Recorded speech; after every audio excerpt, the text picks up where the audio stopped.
El lema de los hutíes, Allahu Akbar, muerte a América, muerte a Israel, malditos sean los judíos, victoria para el Islam. Es solo un punto de conversación. No, eso es lo que quieren. Cuando crecí en Yemen, repetía después del imán que Alá destruya a Israel, mate a los sionistas y a los judíos. Me siguieron llenando con la propaganda y terminé odiando a los judíos y odiando a los sionistas y pensando que Israel es la principal razón por la que el Medio Oriente es disfuncional. Pero luego crecí, me educé, hablé con la gente y entendí que nuestros problemas en el Medio Oriente son internos, que es algo que nosotros mismos nos hemos infligido. Marabá y bienvenidos a Israel, Estado de una nación con Eylon Levy. Soy Eylon Levy. Desde el 7 de octubre, Israel ha sido atacado en 7 frentes. Desde Gaza, la Cisjordania, Hezbollah en Líbano, milicias en Irak y Siria, la República Islámica de Irán misma y por último, pero no menos importante, los piratas Houthi en Yemen. Y los Houthis son un enemigo despiadado y a menudo malentendido y subestimado. Desde el inicio de la guerra, han estado disparando misiles balísticos a Israel a través del Mar Rojo y atacando el envío internacional, interrumpiendo las principales líneas de suministro globales. Durante años han predicado su grito de batalla oficial, llevando sus corazones en la manga. Allahu Akbar, muerte a América, muerte a Israel, una maldición para los judíos, victoria para el Islam. Gente agradable. Nuestro invitado hoy es Luwai Ahmed, un hombre agradable que podría haber sido un Houthi, de no ser por su fuerza de carácter y un giro del destino. Creció en la capital yemení Sana, ahora el bastión de los Houthi, cantando muerte a los judíos en su mezquita. Él era, por su propia admisión, un antisemita.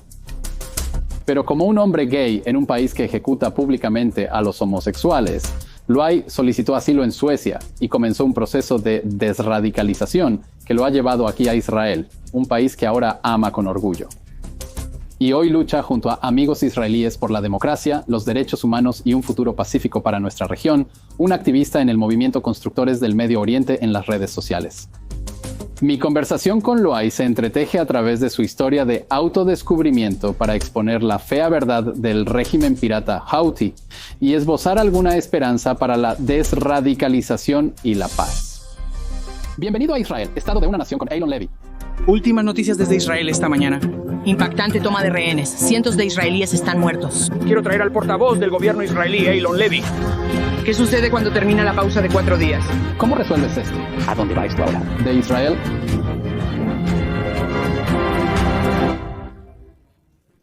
Me alegra estar aquí. En un universo paralelo, los rebeldes hutíes en Yemen podrían pagarle $100 mensuales para bombardear barcos en el Mar Rojo. Pero en lugar de eso, usted huyó de Yemen. Vives en Suecia y estamos aquí en el centro de Tel Aviv grabando mi podcast. Dime qué estamos haciendo aquí. ¿Cómo ocurrió esto? No tengo idea, realmente la tengo. No tengo idea de cómo yo Terminé aquí.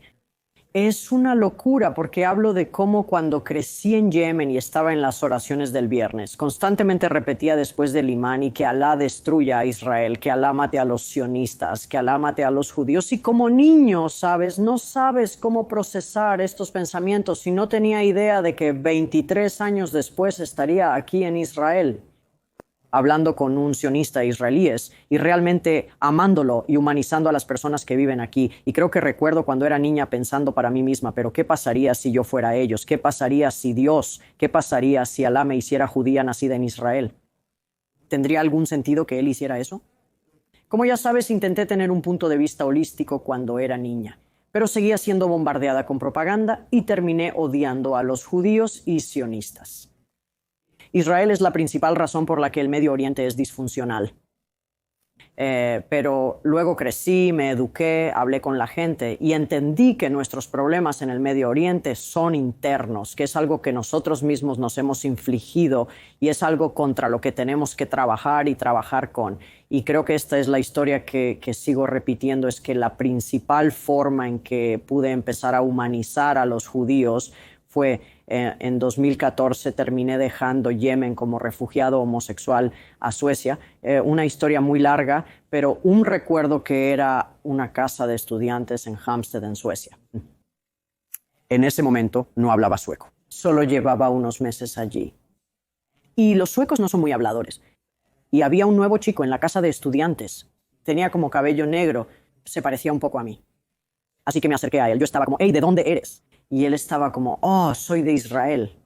y yo tenía como un modo de huir o luchar. Se me erizó todo el vello del cuerpo. Soy bastante peluda, así que puedes imaginar que parecía asustada a muerte. Congelada, no recuerdo lo que pasó después. Solo recuerdo que lo miraba fijamente y todo se volvía borroso. Y pensé inmediatamente, oh Dios mío, en cuanto este hombre vea que soy musulmana, querrá matarme. Va a querer pelear, va a querer hacerme cosas malas.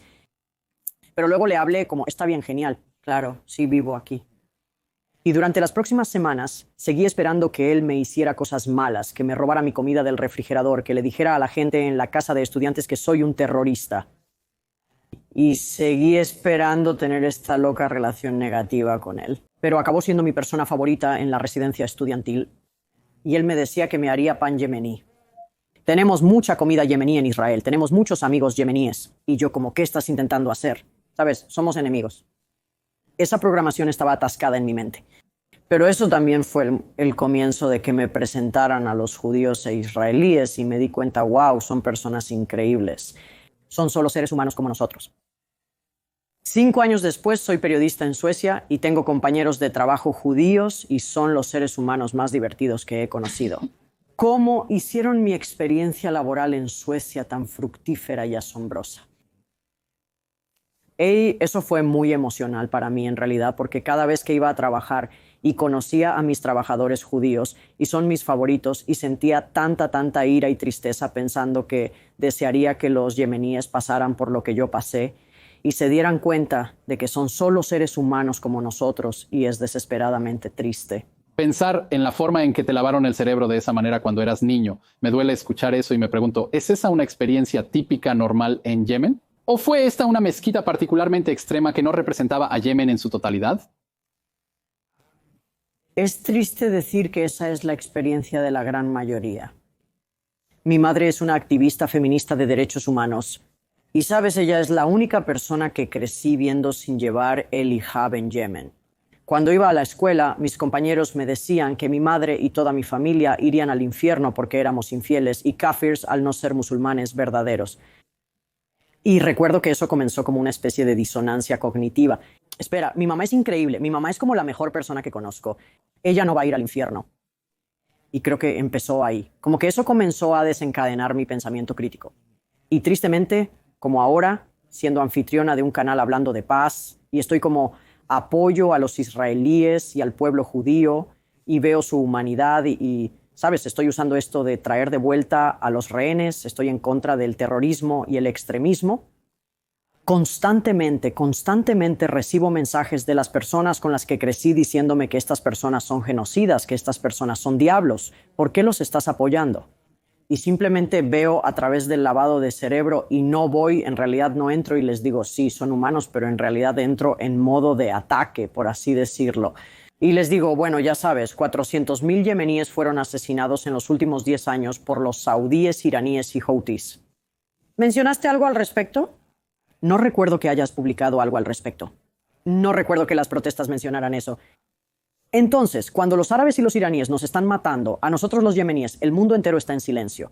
Y ahora cuando Israel la guerra con Gaza está escalando, provocando muchas muertes. De repente el Medio Oriente y el mundo se encuentran en caos. Veo a través de ello. Y cuando me preguntan por qué no hablo sobre las personas asesinadas en Palestina, yo digo sí, de hecho lo hago, pero ignoras cuando hablo sobre los palestinos y solo te enfocas en tu odio hacia Israel y los judíos. Y como yemení veo a través de la hipocresía, veo cuando dicen no judíos, no noticias. Para mí es como una experiencia de vida diaria donde vi a mi país ser bombardeado y destrozado. Y más de 10 millones de niños yemeníes están muriendo de hambre. ¿Ves alguna protesta? No. De hecho, durante los últimos 10 años en Suecia, he estado harta preguntando ¿por qué nadie habla de Yemen? ¿Por qué no hay noticias sobre Yemen? Siempre que hay noticias sobre Yemen es como un día de celebración para mí. Y hay tan pocas. Pero ahora veo cómo este lavado de cerebro antisemita que ha ocurrido en mi país, para mí y para muchas personas, se refleja en lo que vemos en las noticias. Es desgarrador presenciar ese adoctrinamiento antisemita, especialmente porque mencionas haber crecido con una madre activista por los derechos de las mujeres en un entorno relativamente progresista dentro de Yemen, donde no usaba hijab. Esto nos sorprende debido al adoctrinamiento que ocurre en espacios progresistas occidentales. Estás afirmando que incluso en las secciones más liberales de la sociedad yemení te adoctrinan para odiar a Israel y a los judíos. Muchos israelíes estarán familiarizados con Yemen debido a su herencia personal y conexión con ese país. Entonces, muchos israelíes cuyos abuelos vinieron de tu país. Pero más allá de eso, realmente no empezamos a prestar atención a Yemen hasta que comenzó a atacarnos. Y recuerdo los primeros días de la guerra con Hamas y Hezbollah también comenzaron a disparar desde Líbano. Inesperadamente, los rebeldes Houthis en Yemen le declaran la guerra a Israel y comienzan a disparar misiles balísticos hacia Eilat, tomando a todos por sorpresa. Así que ayúdanos a poner al día a nuestros espectadores y a mí también, porque esto es un agujero negro para mí, desde 1993 en tu vida. Es como un curso intensivo. Historia libanesa. ¿Cómo llegamos a esta posición donde la capital de Yemen, Sanaa, está controlada por un ejército proxy respaldado por Irán, que tiene misiles balísticos que está disparando a ciudades israelíes? Se remonta a mucho tiempo atrás, pero vayamos a los años 1940 y 50. No necesitamos retroceder más allá de eso. Intentaba cortar la historia y decir en nuestra vida, pero puedes llevarla de vuelta a los 50 si quieres. Correcto. Así que antes Yemen es como si tuviéramos, la mayoría es suní, sunna, y luego hay una minoría de chiíes. Así que soy de ambos, como que una parte de mi familia es suní y la otra es chi y yo soy sushi, usualmente digo. Y lo que pasó es que cuando los chiíes tomaron el control de Yemen o cuando eran la clase gobernante, no eran autoritarios, estaban matando a la gente, no eran opresores. Después se rebelaron, derrocaron a los suníes y recuperaron el poder. Cuando los suníes tomaron el poder, los Houthis y los chiíes en Yemen fueron oprimidos. ¿Esto es cuando los suníes tomaron el poder en Yemen? Sí, exactamente, en los 1960. Entonces lo que pasó es que los chiitas y los Houthis se concentraron en una ciudad llamada Saada.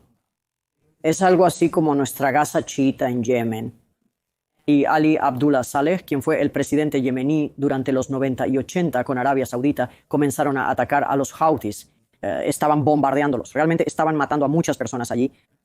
Y en aquel entonces, los Houthis eran realmente una minoría oprimida, podrías decir, porque aunque representan alrededor del 30% de la población, tenían poca o ninguna influencia política. Entonces, cuando dices los Houthis, generalmente decimos Houthi para referirnos al ejército proxy iraní. Pero los Houthis son un grupo étnico, un grupo político. ¿Quiénes son los Houthis? Es un grupo etno-religioso. Tú podrías decir eso. Entonces es como si fueran yemeníes, pero pertenecen al grupo chiita. Y la situación es compleja, similar a lo que sucede en Yemen. Houthi no es como Hezbollah, el nombre de una organización. Es un grupo antropológico, exactamente. Pero también se ha vuelto un grupo político. Así que tienes el liderazgo que lo convirtió en un movimiento político. Y así los Houthis fueron oprimidos. Lo fueron. Recuerdo que antes de que tomaran el control informábamos sobre los crímenes que ocurrieron contra los Houthis por parte de otros países. En 2011 ocurrió la Revolución Árabe, también conocida como la Primavera Árabe. ¿Sabes? Recuerdo como siendo un adolescente de 16 años, saldría a las calles, yo y mis amigos feministas y progresistas liberales, llevando igualdad, derechos humanos y cosas así, y luego muerte a los judíos. No, eso no era parte de la agenda para nosotros, y luego tenías a los Houthis que llevaban la muerte a los judíos, muerte a Israel y todo eso, y luego también tienes a la hermandad musulmana, tenías todas estas diferentes partes de la sociedad eminente como nosotros. Los progresistas liberales éramos una pequeña minoría, pero teníamos nuestra tienda, así que los Houthis estaban protestando, y recuerdo pensar, wow, esto es genial, como todos van a tener algo, necesitamos democracia y necesitamos reformar la sociedad, pero primero necesitamos derrocar al dictador. Y todos estábamos unidos en eso. Fracasamos miserablemente. Mi madre participó en un diálogo nacional. El diálogo y la democracia en el Medio Oriente son difíciles de alcanzar. En 2013 y 2014, los Houthis, siendo fascistas, descubrieron que no obtendrían la representación política que querían, a pesar de estar ganando cierta influencia. Y cuando no pudieron lograr eso, simplemente tomaron sus armas, abandonaron Saada y comenzaron a tomar el control del país. Y en realidad es muy simple y básico la forma en que lo hicieron. Simplemente cargaron sus armas y comenzaron a ir a los ministerios y las instituciones gubernamentales apuntando sus armas a los guardias. Es básicamente así, entrando en... Las instituciones fueron amenazadas y expulsadas. Así es como se apoderaron de la nación. Y fue entonces cuando Arabia Saudita y el resto de El mundo, o como Occidente y los países árabes, comenzaron a bombardear y luchar contra ellos. Desde que tomaron control del norte, trataron de apoderarse del sur sin éxito. Pero desde que tomaron el control y toda la guerra ha estado ocurriendo, más de 400.000 yemeníes han sido asesinados. 400. ¿1000 yemeníes? Entonces, como esos son 40.000 cada año. Y creo que también se subestima porque Yemen tiene como una infraestructura muy deteriorada. Estas son muertes de guerra. Estas son muertes por inanición. ¿Cómo logran sobrevivir estas personas? Ambos, sí. Pero ahora mismo más del 10%, quiero decir, 10 millones de niños están muriendo de hambre. Entonces, cuando crecí alrededor de los 50, sí, tal vez los hutíes deberían dejar de intentar bombardear los barcos que transportan alimentos a través del Mar Rojo. ¿Es una idea? No se están ayudando a sí mismos. Ahora mismo recibo mensajes que dicen que los Estados Unidos y el Reino Unido están bombardeando tu país. ¿Estás feliz con eso? Yo estoy como, ¿me estás culpando? Deberías culpar a los Houthis porque ellos lo iniciaron. ¿Cómo? Piénsalo. Si los Houthis no estuvieran atacando a Israel y realmente intentaran alimentar a su propia gente, intentaran ayudar a su propio Estado y construir, entonces no estaríamos en esta situación. No puedes como apuñalar a alguien y estar enojada de que hay, ya sabes, repercusiones que suceden después. Y eso es un problema. No hay pensamiento de las consecuencias. Solo hay tanta ira y si actúas solo por ira, realmente no te estás haciendo un favor. El lema de los hutíes sí es Allah Akbar, muerte a América, muerte a Israel, malditos sean los judíos, sí, victoria al Islam, sí. ¿Es eso lo que realmente quieren? No, eso es lo que buscan, es su objetivo. Al crecer en Sanaa veía el logo por doquier. Y es algo así como, por supuesto, maldición sobre los judíos. Quiero decir, son los peores. Y realmente penetra en tu cerebro. Y usualmente digo esto, si deseas la destrucción de otras personas solo por el hecho de destruirlas, te estás destruyendo a ti mismo. Y la gente no se da cuenta de esto tanto. Y lo que más me entristece es que incluso la intelectualidad y los académicos y las personas que son inteligentes y astutas en Yemen también caen en eso. Y usualmente digo que es como mi experiencia personal de conocer a judíos, venir a Israel, conocer a sionistas y entender qué es el sionismo me hizo humanizar y simpatizar con los judíos e israelíes. Y también como cuando pienso en esto, realmente me deprime es el hecho de que cuando se trata del holocausto no se nos dice nada al respecto. ¿Cómo? No hay nada sobre el holocausto. Y si se menciona, si es algo de lo que se habla, lo cual rara vez se escucha, el consenso es, por supuesto, que nunca ocurrió, es propaganda judía. Pero deseamos que hubiera ocurrido. Y solo fue cuando llegué a Suecia. Tomó tantos años escuchar sobre ello, no hablar de ello, escuchar a la gente hablar de ello, escuchar a los judíos hablar de ello, ir a conferencias, ir a la comunidad judía en Suecia. Y de hecho, cuanto más aprendía sobre ello, más sentía que mi alma estaba vacía porque es como si me entristeciera tanto el niño que era yo y cuánto odio hay. Es como lo peor que podrías imaginar que le suceda a las personas. Estoy luchando por entender esta disonancia cognitiva. Tienes a este grupo de milicianos coreando muerte a los judíos, muerte a los judíos, muerte a Israel. Y luego cuando los judíos vienen y dicen, bueno, en ese caso necesitamos un refugio seguro con un ejército para protegernos. Ellos dicen muerte al sionismo, quiero decir. No entienden que si estás coreando muerte a los judíos van a exigir un hogar seguro para ellos mismos. La narrativa principal es que las personas sin hogar no deberían existir y que deberían tener un hogar seguro para ellos mismos. ¿Es la narrativa en Yemen que los judíos deberían regresar a su lugar de origen, incluyendo Yemen? Sí, así que eso también es algo que mi propia familia me dice, no, tienen que volver a donde vinieron, son sionistas, se llevaron nuestro país. Yo digo, si realmente lees, si te educas, no se apoderaron de nuestro país, recuperaron su país, pero cuando dicen que tienen que volver, y solo les digo, ¿a dónde está bien volver?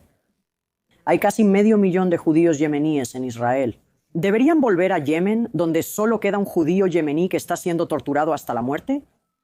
Entonces, básicamente estás pidiendo un genocidio para que los judíos yemeníes regresen a donde vinieron. Lo mismo con los judíos marroquíes. Quiero decir, eso es lo que, ya sabes, significa la muerte de los judíos. Exacto. Hay una locura cognitiva en cómo discuten y se contradicen a sí mismos. Es como cuando tú, al final del día, cada como camino lleva al hecho de que los judíos no deberían existir. Y para mí, como mi familia dice, no somos antijudíos, somos antisionistas.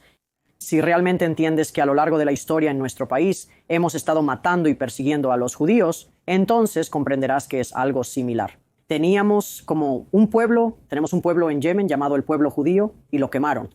Estaban matando a los judíos, también estaban secuestrando a sus hijos. ¿Sabes? Hablan de cómo Israel está secuestrando a niños yemeníes. Los musulmanes estaban secuestrando a los niños judíos y convirtiéndolos. Ellos. Esto se refiere a las acusaciones de que en los años 50 había muchos inmigrantes yemeníes, inmigrantes judíos yemeníes, y algunos de los niños desaparecieron en los campos de tránsito y... ¿Fueron más tarde? ¿Declarados muertos? Correcto, y hay un odio, pero, ¿sabes? Honestamente hay mucho como antisemitismo y odio hacia los judíos, pero creo que lo que se reduce es que no nos alimentan amor y empatía y ética adecuada. Por eso, los rebeldes hutíes están lanzando misiles balísticos contra Israel. ¿Por qué los hutíes en Yemen están atacando a Israel? ¿Qué les hemos hecho? ¿Cómo los detenemos? ¿Cómo? No creo que realmente nadie sepa. ¿Cómo literalmente? ¿Qué quieren de nosotros? No, te pregunto esto porque recuerdo haber escuchado un podcast del New York Times hace un tiempo, en el que el presentador le preguntó al periodista, ¿por qué los Houthis están atacando a Israel? Ella dice, bueno, el lema dice muerte a Israel y malditos sean los judíos. Los Houthis intentan distraer de sus fracasos en proporcionar servicios de saneamiento y salud en Yemen, pero no es porque sean judíos. Estoy tratando de entender por qué nos están disparando misiles balísticos. Fallaron en como que prometerían es que solo porque quieren matar a los judíos o están tratando de distraer la atención de sus propios fracasos de gobierno. ¿Qué hay detrás de esto? Quiero decir, puedes verlo a lo largo de la historia reciente de Medio Oriente, así como con Saddam Hussein. Siempre es como cuando fallas, cuando eres disfuncional, dices, mira, ellos son el enemigo, ellos son la razón de que seamos disfuncionales. No somos nosotros, son los judíos. Ellos controlan los medios, controlan nuestros recursos, están matando a nuestra gente y no olviden al enemigo, chicos. Así que es un chivo expiatorio. Es perfecto. Chivo expiatorio. Y funciona como un chivo expiatorio perfecto porque estamos programados desde que somos niños para odiar a los judíos. Así que las dos cosas que los dos mayores insultos en Yemen son Yehudi, judío, y Magnut, homosexual o maricón. Así que tú y yo, y entonces cuando tú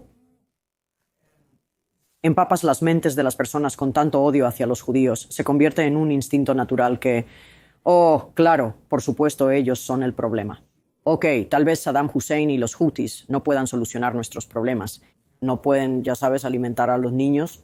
No pueden construir una infraestructura, pero en realidad están luchando contra los verdaderos demonios. Y creo que lo que estamos olvidando en este discurso, y como alguien que ha crecido en esta cultura, es que lo olvidamos. Así que soy musulmana, me identifico como una musulmana cultural. Así que celebro todo lo que hacemos como musulmanes y amo a mi comunidad musulmana. Incluso en la mayoría de los países musulmanes me matarían. No tengo odio hacia mi gente. Los quiero, son como mis compañeros de clase o mis hermanos, o sabes, quiero que nos vaya mejor. No es que quiera vencerlos, quiero que les vaya mejor. Pero no soy musulmana de manera religiosa. Entonces, cuanto más ciencia leía, más perdía mi fe en el libro. Es decir, no creo que el Corán sea, ya sabes, lo que debería ser la ley. Creo que debería ser como un libro metafórico que nos inspire a mejorar.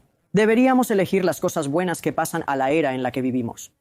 Y hay algunos hadices geniales. Hay un hadiz, por ejemplo, que dice, nunca enseñes a tus hijos lo que te enseñaron. Creo que si seguimos eso, solo eso, en el Medio Oriente y los países musulmanes, tendríamos las sociedades más progresistas y asombrosas. Pero lo que sucede es que tienes a los imanes en mezquitas y escuelas que quieren poder y usan el Corán para lavar el cerebro a las personas. Así que creo que olvidamos eso. Cuando creía en el cielo, el infierno, lo correcto y lo incorrecto, una de las cosas que como homosexual no podía actuar como homosexual. Así que había este chico estadounidense que vino a Yemen y estábamos en una fiesta y yo estaba caminando por el pasillo y él se acercó a mí y él sabía que yo era gay. ¿Cómo es tan obvio? Pero intentó besarme. Me besó en el cuello y estaba intentando, y yo estaba congelada y pensé, oh Dios mío, voy a ir al infierno. Eso es uno. En segundo lugar, si alguien nos ve, nadie podría vernos. Continué mirando alrededor. Nadie nos veía porque estábamos en un pasillo. Pero si alguien se entera, voy a ir a la cárcel. seré ejecutada por pena capital.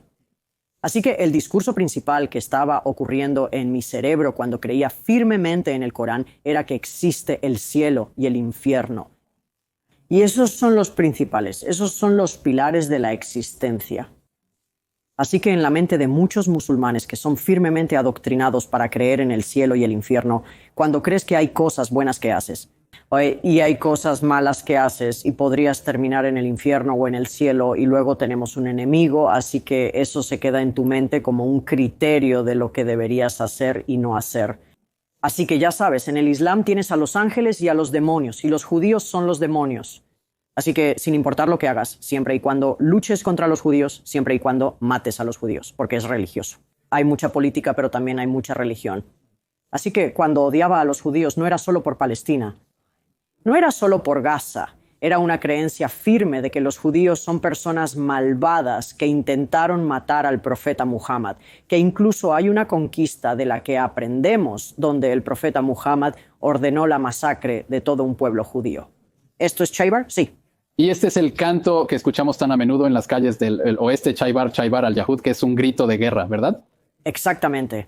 Exactamente. Cuando eso sucedió en Suecia, de hecho, estaban en la calle y estaban gritando, y como el discurso sueco era, oh, solo están, ya sabes, luchando por Palestina y cosas así, quieren decir yihad de la manera agradable. Exacto. Pero traduje el video al sueco y en realidad no sabes de qué están hablando. Cuando hice eso, el video se volvió viral hace mucho tiempo y la gente comenzó a entender, pero no había artículos de noticias hablando de ello, porque en Suecia hay esto, miedo insano de ser llamado racista o un miedo insano de realmente exponer lo que está sucediendo en las calles suecas. Así que para mí es como si lo que está sucediendo en Suecia en este momento también fuera una demostración de cómo los políticos occidentales no tienen idea de lo que están hablando. Y cuando comienzan a darse cuenta de que hay un conflicto importante en curso que no pueden resolver, simplemente se quedan callados y hablan sobre los oprimidos en lugar de realmente hablar sobre ambos lados y lo que está sucediendo allí. Estos cánticos que escuchamos en las calles del oeste, donde la gente no comprende lo que significa cuando dicen Chaiba, Chaiba al-Yehud, globalizar la intifada o desde el río hasta el mar, deben volverte loco. Uno de los últimos lemas pegadizos es Yemen. Yemen, haznos sentir orgullosos. Háblame de eso. De hecho, hice un video sobre eso cuando empezaron a cantar eso por primera vez. Y dije, haznos sentir orgullosos. Como que 10 millones de niños se están muriendo de hambre. 400,000 yemeníes murieron. Esto se debe a los hutíes, quienes están destruyendo Yemen. Entonces, ¿qué te hace sentir orgulloso de ellos? Es el hecho de que están intentando matar a personas judías. Entonces, si tienes criminales de guerra que intentan matar a judíos, ¿te hace sentir orgulloso que estén haciendo algo bueno, que es matar a los judíos? Esa palabra orgullo te hace sentir orgulloso. Realmente te molesta sabiendo que tuviste que huir de Yemen, solicitar el estatus de refugiado en Suecia. Como homosexual, esa fue la razón para solicitar el estatus de refugiado. La gente dice orgullo cuando hay pena de muerte. Quiero decir, ¿realmente ejecutan a personas homosexuales en Yemen? ¿Así? Cuéntame más sobre cómo funciona eso. Entonces, no es cuando hablo de crecer y ser alimentado con antisemitismo. Y creo que también es una de las razones, porque la gente, como muchos de mis secciones de comentarios, la mayoría de mis secciones de comentarios dicen, oh, solo apoyas a Israel porque eres gay. Y en realidad creo que hay una verdad en eso. No es porque pueda vivir como un homosexual libre en Israel. Vivo en Suecia, el país más pro lesbianas, gays, bisexuales, transgénero, queer del mundo. Pero ser homosexual me ayudó a ver y observar la sociedad desde una tercera perspectiva. Así que cuando tenía 12 años y estaba en clase y simplemente estaba mirando a mi profesor de Corán, que es súper guapo, por cierto, y yo estaba como, wow, en aquel entonces no sabía que era gay, pero luego aprendiendo y tal, y un día estábamos aprendiendo sobre las penas que te matan por matar a gente según la Sharia. Así que si matas a alguien sin una razón, ahora si hay una razón, entonces está bien, te libras de ello. Pero si matas a alguien sin una razón aprobada por la Sharia, te matan. Yo estaba como, bueno, eso tiene sentido. Si matas a alguien, ¿por qué iba a simpatizar contigo, verdad? Y lo siento, cuando dices Sharia, ¿te refieres a los textos religiosos teóricos o es esta la ley de la tierra en Yemen Houthi? Sí, la ley de la tierra que se sigue, que es aplicada por los hutíes, pero también por el gobierno anterior. Entonces siempre tenemos Sharia, ¿no? ¿Quién está gobernando? Y recuerdo estar sentada en clase, escuchando a mi profesor hablarnos sobre las penas de muerte, y de repente comienza a decir homosexuales, Yo estaba como, ¿qué es eso? Él estaba como, así que los homosexuales reciben una pena de muerte y la homosexualidad es si un hombre se acuesta con otro hombre, y en ese momento me di cuenta como, imagina ser un niño y estar sentado allí y escuchar que deberías ser asesinado. Los niños levantan sus manos y preguntan si van al infierno después de que los matan. La respuesta era, sí, por supuesto, irán abajo, no hay salida para mí. Tú en aquel entonces, a la edad de 12 años, ya... Sí, y recuerdo pensar, wow, ¿acaso Dios no me entiende? ¿Qué está mal con este Dios? ¿Acaso Dios no sabe que Él me creó? Eso también se relaciona con, por ejemplo, ¿qué pasaría si uno fuera judío?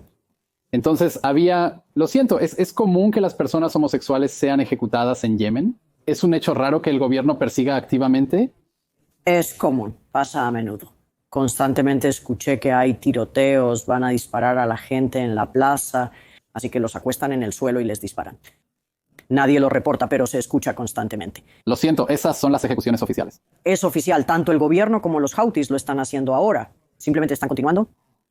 Los atan en una plaza pública y ellos... Los disparan, cubren sus caras, los ponen en el suelo y les disparan en el suelo. Y lo que pasa es como lo que dicen, muchas veces dicen pedófilos. Estas personas son pedófilas, no dicen gays. Pero si eres gay, eres un pedófilo. Es algo así como la extrema derecha en Europa también, como los homosexuales son pedófilos, ¿sí? Y eso me hizo esconderme en mi armario y estar en esta eterna jaula mental hasta que fui invitada a ir a Suecia en 2014 para hablar sobre los derechos humanos. Recuerdo que en ese momento pensé, Dios mío, realmente puedo ser yo misma. Realmente puedo salir incluso a mí misma, porque aunque sabía que era gay, estaba en negación. Tenía demasiado miedo incluso para admitirlo ante mí misma. Y luego me mudé a Suecia y realmente comencé a hablar sobre estos problemas, hablando sobre la homofobia y por qué era tan loco. Estuve en este debate televisivo en Suecia y nunca olvidaré esto. Estoy parada frente a esta mujer sueca húngara. Ella era judía y pertenecía al Partido Central. Y yo estaba allí parada y estaba hablando sobre cómo cuando traes a mucha gente a Suecia de estas culturas, tienes que tener planes extremadamente activos para cambiar las mentalidades, cambiar el lavado de cerebro al que se someten y cosas así. Y literalmente dije esto, como en mi país me habrían matado por ser gay, ya sabes. Existe homofobia en Occidente, pero no es del mismo tipo. Son universos totalmente distintos de homofobia. Y ella me mira directamente a la cara y dice, sí, eso es cierto. Hay homofobia allí, pero también tenemos mucha homofobia aquí. En Polonia, por ejemplo, es el país más homofóbico, donde no permiten en sus áreas donde están prohibiendo la bandera del orgullo. No son muy hospitalarios con las personas homosexuales. No quieren que las personas homosexuales se casen. Y yo solo la miraba como, me estás tomando el pelo. Como si tuviera el mismo momento que tú. Eso es asombroso, ¿sabes? Estoy como, ¿de qué estás hablando? Como si no estuviéramos hablando de lo mismo, ¿sabes? Y creo que eso es algo que he estado intentando educar en Suecia. Y has estado educando con excelente contenido en redes sociales. Aquí tenemos uno de tus videos sobre la persecución de los homosexuales.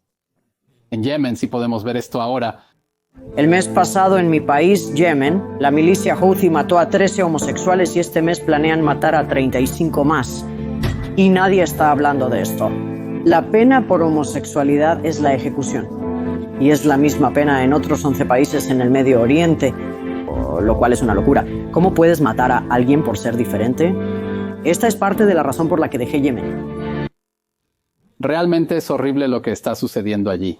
Y me pregunto, ya sabes, este odio hacia Israel también se extiende en espacios progresistas. Y nos vuelve locos que los liberales en Occidente no vean que Israel es su aliado. Obvio, en muchos aspectos, Israel es el hombre gay de Medio Oriente, ¿verdad? Es la minoría que todos dicen que esto no es normal. Y todos saben, ya sabes, tener un Estado judío en Medio Oriente es la cosa más natural posible, ¿verdad? ¿Verdad? ¿Pero por qué? ¿Por qué se da que el Yemen, Hamas o en cualquier otro lugar en Medio Oriente son tan opresivos hacia las personas gay que tienes esta hostilidad dentro de los espacios queer progresistas occidentales también? Donde parece normal tomar un régimen que yo no sabía que vendar los ojos y disparar a los homosexuales en la calle. Y trans Yemen. Yemen nos hace sentir orgullosos. Si eso les parece normal.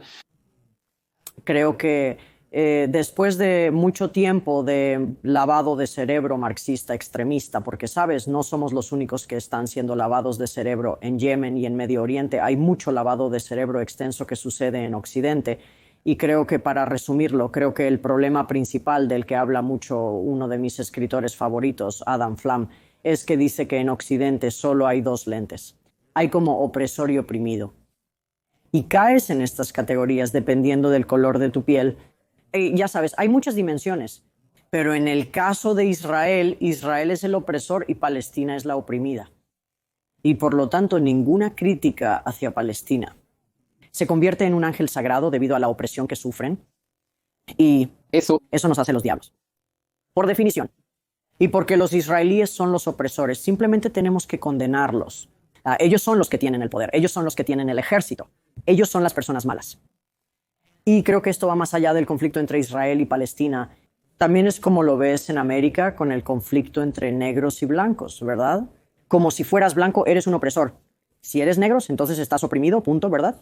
No importa si eres una persona negra multimillonaria y eres una persona blanca pobre que vive en una persona blanca sin hogar, no importa. Si eres blanco, eres un opresor. Si eres negro, estás oprimido.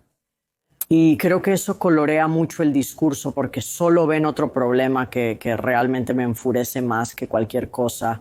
Y sigo diciéndolo como cada 5 minutos siempre que tengo estas discusiones, es que ven a Israel como un país colonial blanco y un país blanco y a los palestinos como personas de color.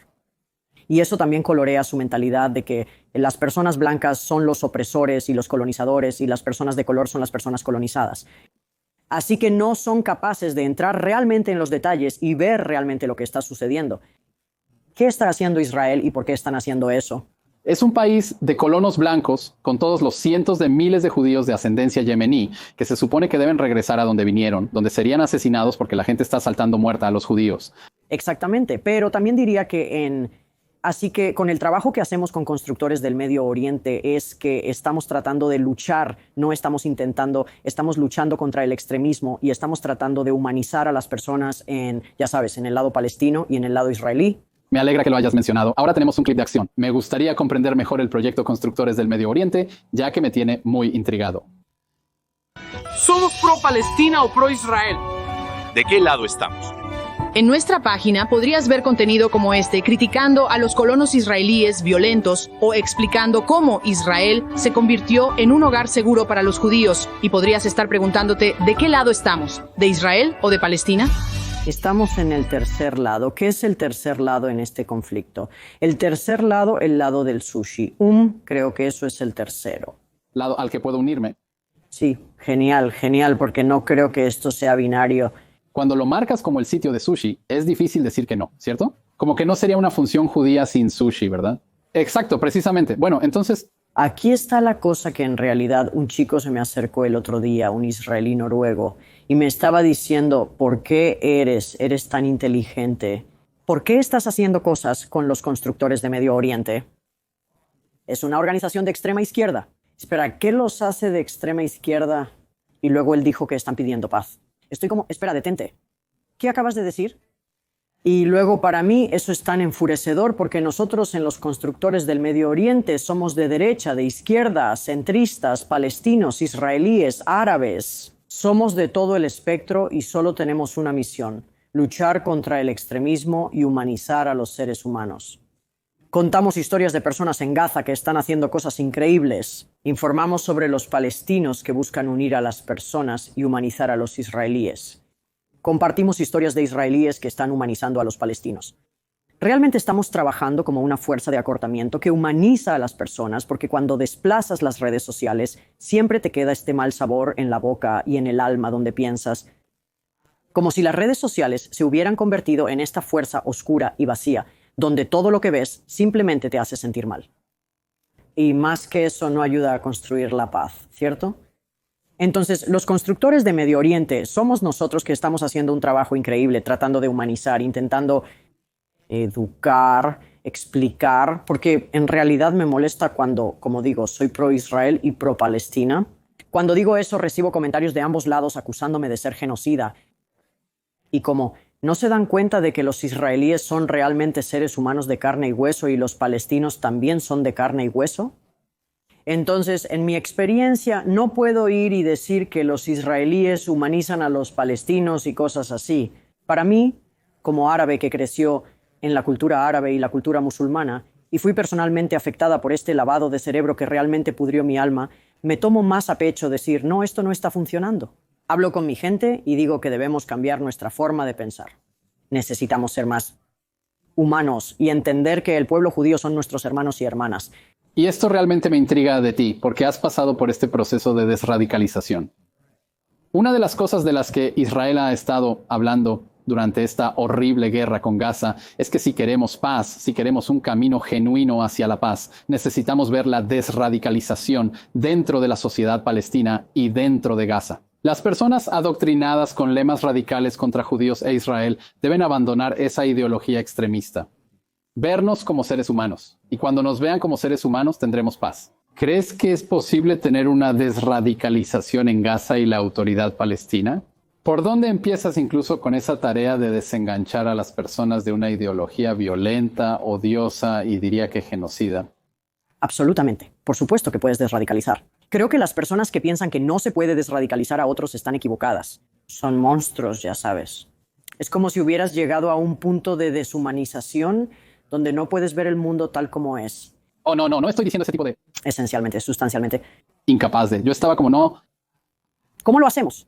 ¿Cómo se hace? Mira, a los Emiratos Árabes Unidos. En los Emiratos Árabes Unidos en realidad escuché algo que me sorprendió bastante, y es que en los Emiratos Árabes Unidos el gobierno realmente monitorea las mezquitas. Ellos entregan guiones a los imanes. Esto es lo que debes decir. Y si te atreves a decir algo que, ya sabes, predique odio o violencia o algo de ese tipo, te meten en la cárcel. ¿Estás cometiendo un delito contra el Estado? Lo que esto me dice es que con una buena gobernación puedes transformar una sociedad desde la base. Pero eso significa que en Gaza va a requerir un cambio de régimen. No es posible desradicalizar Gaza mientras Hamás siga en el poder. Bueno, por supuesto. Creo en realidad que los Emiratos Árabes Unidos y los países árabes tienen la responsabilidad de participar en el cambio y la desradicalización de las mezquitas y las escuelas. Trabajé en 2019. Estaba traduciendo libros porque, ya sabes, Suecia está enviando mucho dinero a Palestina. Y ayudé a traducir. Gran parte de esos fondos van a la UNRWA, cuyas escuelas son responsables de mucha de esta radicalización. Y estamos diciendo que tendrá que ser desmantelada o eliminada completamente de la educación en Gaza si queremos ver una verdadera desradicalización. Correcto, porque las escuelas que Suecia está financiando, porque ya sabes, los suecos se enorgullecen de ello. Estamos apoyando a los oprimidos muy al estilo sueco. Ahora, cuando comencé a traducir los libros para mi sueco, había una organización sueca para la que estaba traduciendo los libros que Suecia... ¿Qué libros estás traduciendo? Libros escolares, de acuerdo, en Gaza que Suecia está financiando. Así que comencé a traducir los libros y la mayoría de ellos trataban sobre cohetes, yihad, intifada, antisemitismo, nuestros enemigos, querido Dios, y yo estoy como nosotros. Yo estoy pagando por esto. Suecia está radicalizando o ayudando a radicalizar. Tú estás pagando por ello. Estamos pagando el precio por ello, exactamente. Y para mí es como, ¿qué estás haciendo? Lo que se supone que debemos hacer es luchar contra el extremismo, no alimentar el extremismo, y lo cual es tan molesto para mí porque Suecia alimenta... Ellos piensan que son la parte más humanizadora del mundo, donde, ya sabes, creen en apoyar a los oprimidos y al desvalido siempre está en el lado correcto. Y creo que, como alguien que ha pasado por eso, ya sabes, no miro a los palestinos y digo monstruos, todo lo contrario. Miro a los palestinos como a mis hermanos y hermanas y pienso, yo estuve allí. Sabes, fui lavada de cerebro para odiar a los judíos y no es su culpa. No es mi culpa que odiara a los judíos y a los sionistas. Las naciones europeas que financian sistemas educativos que enseñan antisemitismo y odio viciosos tienen la responsabilidad de que las personas salgan de este sistema como antisemitas furiosos, aunque piensen que están haciendo el bien. Sí, exactamente. Y tenemos que entender que el sistema en sí está amañado, corrupto y oscuro. Y tenemos que cambiar eso. Y realmente me molesta que rara vez escucho a la gente hablar sobre cómo necesitamos enfocarnos en las mezquitas y las escuelas para cambiarlas. Porque ahí es donde empezamos. Los niños como... No podemos comenzar en Europa porque tiene una tarea más difícil después de Israel. Por ejemplo, el ministro de Relaciones Exteriores de los Emiratos Árabes Unidos dijo que los radicales fascistas y terroristas más extremistas estarán en Europa y no en Medio Oriente en el futuro. Y realmente estoy de acuerdo. Lo vi cuando llegué al campo de refugiados. Y creo que esto refleja el tipo de problema que tenemos en Suecia. Me di cuenta, ¿sabes? Pensé que estaba saliendo del armario y llegando a ser, ¿sabes? Yo misma y ser gay y lo que sea. Y me di cuenta de que llegué a un campo de refugiados que era prácticamente Estado Islámico de Irak y Siria, donde la gente celebraba los ataques de Charlie Hebdo en Suecia, en Hampstead, en Tilasan. Y recuerdo que mi compañero de cuarto era realmente liberal. Él decía, ¿qué demonios les pasa a estas personas? ¿Están locos? ¿Por qué están aquí? Y yo decía, no tengo idea. Y lo gracioso es que este chico que era mi amigo liberal, eventualmente se radicalizó en Suecia porque entras en esta sociedad donde aprender sueco es misión imposible. El sueco es un idioma muy complicado y no sientes que los suecos son muy... Amo a la gente sueca. Aprendí a adaptarme. Al principio pensé que todos eran racistas, pero cuando aprendí sueco y me convertí en sueca y ahora soy racista, no realmente, pero me convertí... ¿Un opresor blanco? Ahora soy un adyacente blanco. ¿Por qué adyacente? Me volví muy sueca, lo que significa que no hablo ni miro a la gente a los ojos en la calle. Solo me mantengo a mí misma, lo cual amo ahora. Al principio pensé que era racismo, pero cuando lo siento... Lo que creíste que era racismo era que la gente no te miraba directamente a los ojos. En Yemen, cuando caminas por la calle, las personas se miran y hablan entre sí. En este país, nadie te mira ni reconoce tu existencia. Pero así es como muestran respeto, respetando tu espacio personal. Pero no lo vi así, lo vi como racismo. Y no me di cuenta de que en realidad son racistas entre sí. No se hablan, no se miran. Para mí, pasé de una cultura donde todos son armoniosos y se comunican, a estos blancos que simplemente piensan que soy como un Pokémon con el que quieren interactuar. Pero eventualmente me convertí en uno de ellos y me volví como ellos. Y amo tanto esa cultura porque me asimilé, ni siquiera me integré y perfeccioné el sueco. Y de hecho escribo sobre aprender sueco y dominar el sueco, cómo me ayudó a amar Suecia, a convertirme en sueco, a encontrar todas las oportunidades laborales que siempre quise, a trabajar en un periódico que amo tanto. Entonces, si realmente quieres y lo das todo, pero volvamos al chico. Volviendo al campo de refugiados, el campo de refugiados. Y tu amigo liberal en el campo de refugiados de Estado Islámico de Irak y Siria, sí. Terminó radicalizándose y odiando a Europa, considerándolo un proyecto colonial blanco. Incluso hablaron de cómo Suecia colonizó a los samis. En redes sociales y el sistema educativo sueco se percibe un sentimiento antiblanco y antioccidental donde se enseña la teoría crítica de la raza. En Suecia, esta teoría es la base de la educación. Si eres blanco, eres opresor. Suecia es un caso extremo en cómo un país trata su propia identidad de manera poco saludable. Está bien ser autocrítico, pero parece que casi se complacen en ello. Lo cual es hilarante. ¿Autobotío? Porque muchos como esos, mis críticos suecos, me dicen que me odio a mí misma. Y yo estoy como en realidad me amo a mí misma, amo a mi gente, amo todo. Solo quiero cambiar nuestra sociedad en la forma en que somos. Y no quieres hablar sobre la fobia a lo propio porque lo que estás haciendo a tu país, no hay forma de que ames a tu país. ¿No? Si estás viendo cómo está cambiando. Suecia pasó de ser uno de los países más seguros del mundo a ser hoy en día uno de los más peligrosos, creo yo ahora. Mira lo sucedido en Eurovisión respecto a un país europeo. Israel advirtió a sus ciudadanos evitar viajar a Suecia a menos que sea necesario. Las protestas contra Israel podrían utilizarse como pretexto para ataques contra turistas israelíes. Y la pobre Eden Golan no pudo salir de su habitación de hotel porque había turbas afuera pidiendo su sangre. Es en realidad mucho peor que eso, como cuando visité la comunidad judía en Malmö en 2018 o 2019 y quería llorar allí mismo porque me estaban diciendo que ya no quedan judíos aquí. En realidad todos nos fuimos y yo estaba como, ¿cómo es que esto nos está informando? Por cierto, en 2018 y 2019 sí hablabas de esto, lo cual hice, no me importaba. Te llamaban racista, te llamaban antisemita, te llamaban fascista, te llamaban nazi.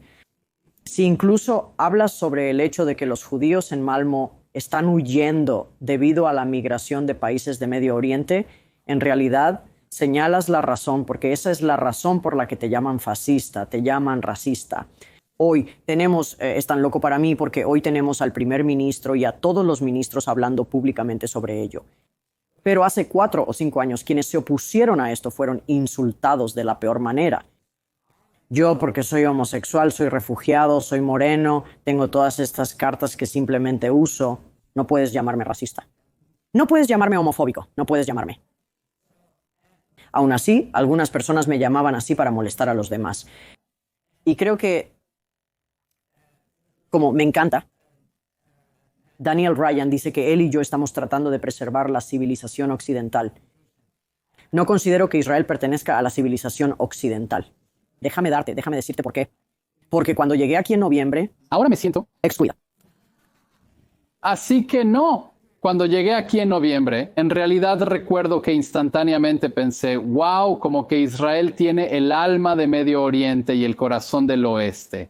Los combina de la manera más hermosa. Tienes como este calor y armonía de Medio Oriente que falta. Nos miramos a los ojos. Exactamente, nos miramos a los ojos y las personas son tan amables y agradables. Como siempre que viajo por Europa me asusto, especialmente por mi apariencia. Me asusto, no me asusto, pero tengo un poco de ansiedad acerca de acercarme a las personas y preguntarles cosas. En Israel, cuando me acerco y hablo con las personas, siento que son mis hermanos y hermanas. Son tan cálidos, son tan útiles y nunca me he sentido así desde que dejé Yemen, ¿sabes? Como solo un poco de calor y amor. Contamos con lo mejor del Medio Oriente y Europa, hacemos contacto visual y tenemos ICAEA. Me gustaría preguntarte sobre democracia y derechos humanos. Sí. Y todo eso, una cosa que tengo que preguntar. Quiero decir, esta conversación podría continuar para siempre. Es realmente fascinante. Retomaremos esto en otro momento. Una cosa sobre los Houthi que no entiendo y tendré que explicar. Sí.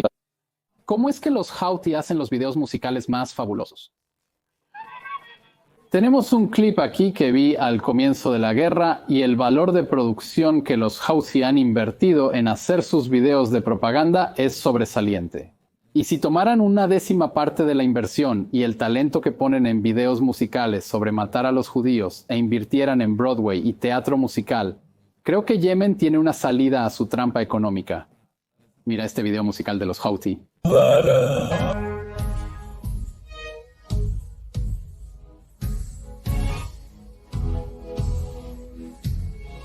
Para aquellos que están siguiendo en el audio, tenemos Estos subtítulos te ayudarán a seguir el contenido. Expulsaremos al invasor y su oscuridad. O Quds, el corazón de la guía y la luz. O el pueblo libre y el destino de la revolución. Juramos por las suras al-Waqiyah y Torah, y tienen estas etiquetas, con la muerte a los judíos, victoria al Islam en sus mangas, expulsaremos al invasor. ¿Y su oscuridad?